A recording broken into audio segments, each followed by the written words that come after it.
For some strange reason, I never got into learning an instrument, so I never learned guitar or keyboards or anything. But there was always a strong force in me that wanted to make music. When I heard about the collaboration between Ableton and cycling, I was totally excited because I thought, yeah, so maybe today, which is now many years later, I learned a bit of programming in the meantime. Now maybe I could do my own plugins and patches and stuff like that. So I wanted to program something that helps me play.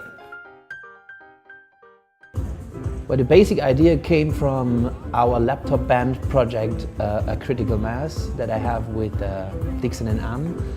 And it was about playing together without having any clue about notes and chords and harmonies and stuff like that. So that was also one of my biggest problems when I started as a musician. Of course I had a keyboard, I had a computer, I had a synthesizer, but then I pressed these buttons, but it was really hard to find out which notes fit together and how can you go, if you find one chord, which one is the next one and which one is the next one. I found that really, really difficult. So the idea was to create a patch that helps you find the right notes, even if you have no clue what notes are. So you press buttons and what is coming out should sound good.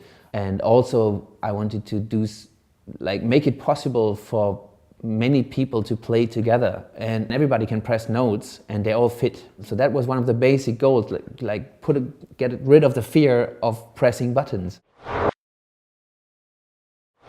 Yeah, so if we take a look at the plugin, how it looks, that's a MIDI channel, and I just dropped a sampler in here with a grand piano.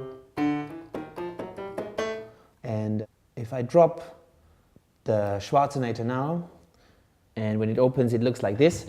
Here's a piano roll, and below are the main controls for the patch. It basically all starts by selecting a chord set. I select one which is called Leave My Head Alone Brain.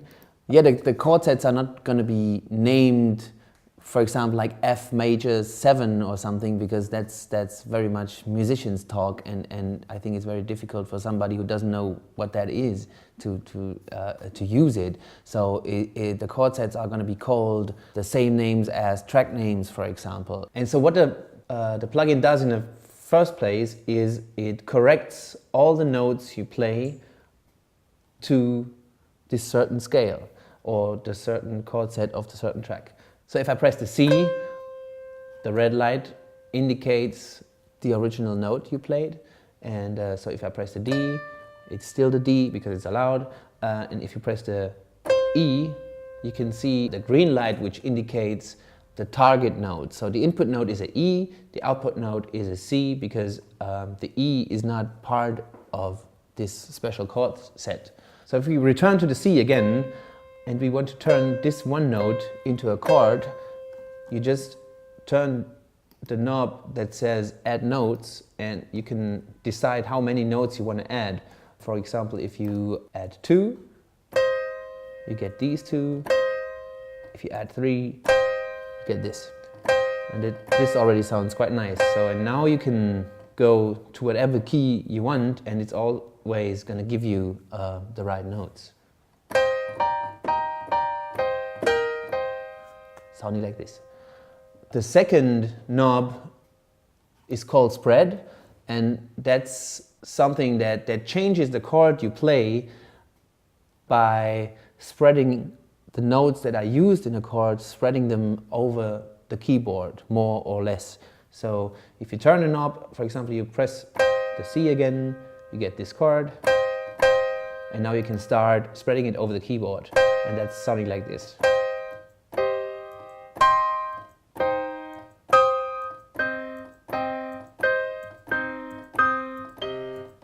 Yeah, and you can see the higher the value goes, the more room the chord takes on the keyboard. You can decide whatever you think sounds best for your project. And of course that's happening for all the chords you play. Then there's a random function that just changes the chords a bit. It's always the same notes, but they're going to change their position on the keyboard, so that's going to sound like this. I keep pressing the same note, so it's easier to hear.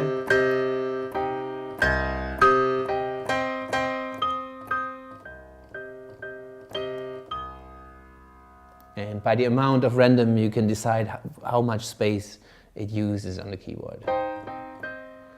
Yeah, octave shifts everything you do up and down 1 octave on the keyboard. That's sometimes helpful. So it just goes up and down. And there's another knob that's called dynamic, which adds a touch of velocity, randomness to the chords so that they don't sound so like stiff. And that sounds like this.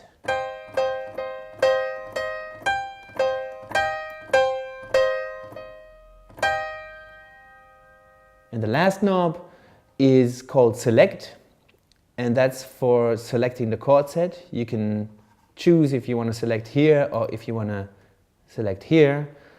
I made these two different options because this button you can automate from your clip, for example, and add some automation to the chord set you want to use, and that gives quite interesting harmonic results. So for example, I have a few notes here. It's actually just 2 notes, and they play this.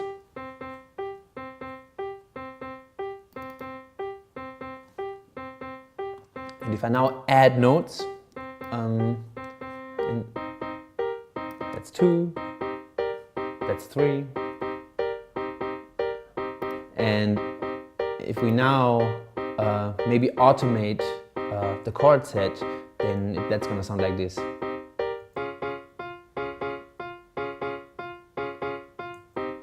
Now you can hear that all the notes that were in the chords were taken from the other set. Of course, this chord set change can be automated. If you just like go into the clip and then you go to this drop-down menu, you find the Schwarzenegger patch, and now you get a list of all parameters that you can automate. I want to automate the select. I choose it, and I want to unlink this because I want to make the chord change not every time. So I make this a bit longer.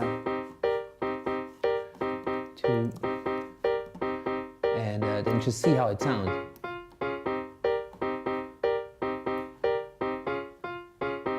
For example. And of course you can do crazy things here. Jump from one to the next one and see what's coming out.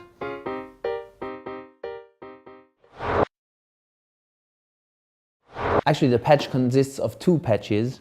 One is the master, one is the slave. You use the master patch and you choose a chord set, and if you work on your own, for example, you just press a few buttons, you find a few nice harmonies maybe, and then you drop the slave into another of your MIDI channels, and you just press a few other buttons that you have the feeling that they might be right, and all the notes will be right. So I thought this could be a very intuitive way of creating music, because you don't have to think about what would be the right notes. And then if you have added your bass line, you're going to open another MIDI channel and even play maybe a solo or something, and it's also going to fit everything else. So now we have this clip running, and we also have a change of the harmonic environment already programmed in the clip.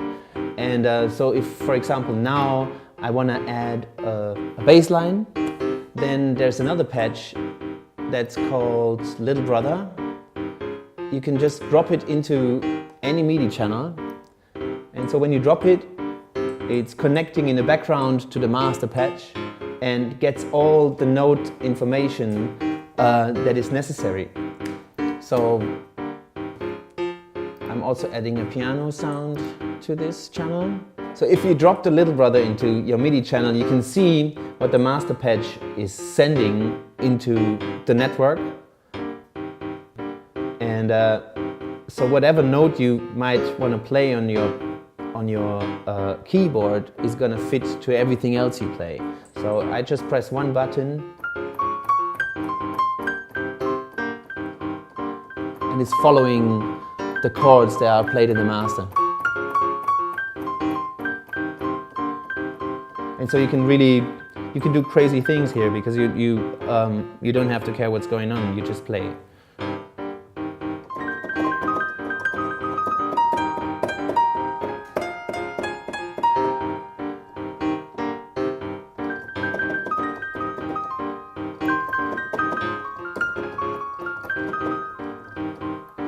Yeah, so you can also press chords with as many notes as you want.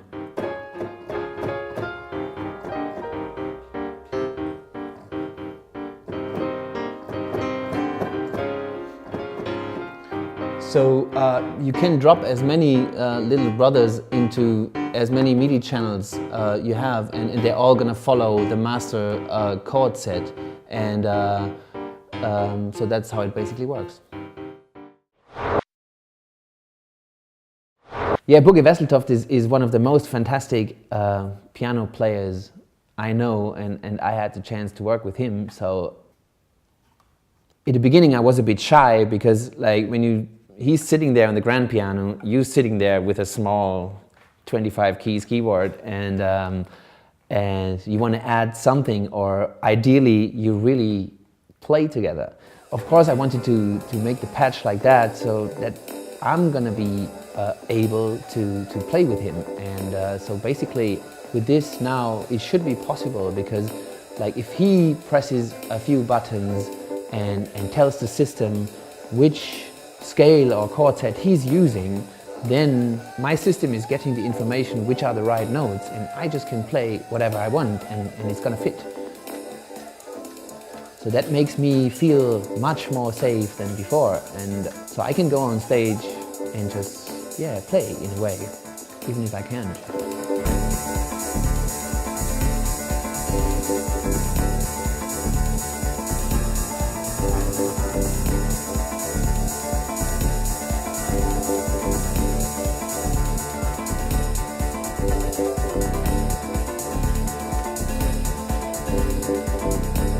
But I'm quite sure that Max for Live is gonna be another revolution now. I'm quite sure that many people out there are gonna make some crazy stuff. I'm so much looking forward to it, because Live has been great already, but now in a way it's open. Like there's a really stable engine that is running, and now the engine is open to the ideas of everybody, and yeah, I'm excited to see what other people are gonna do. And I want you to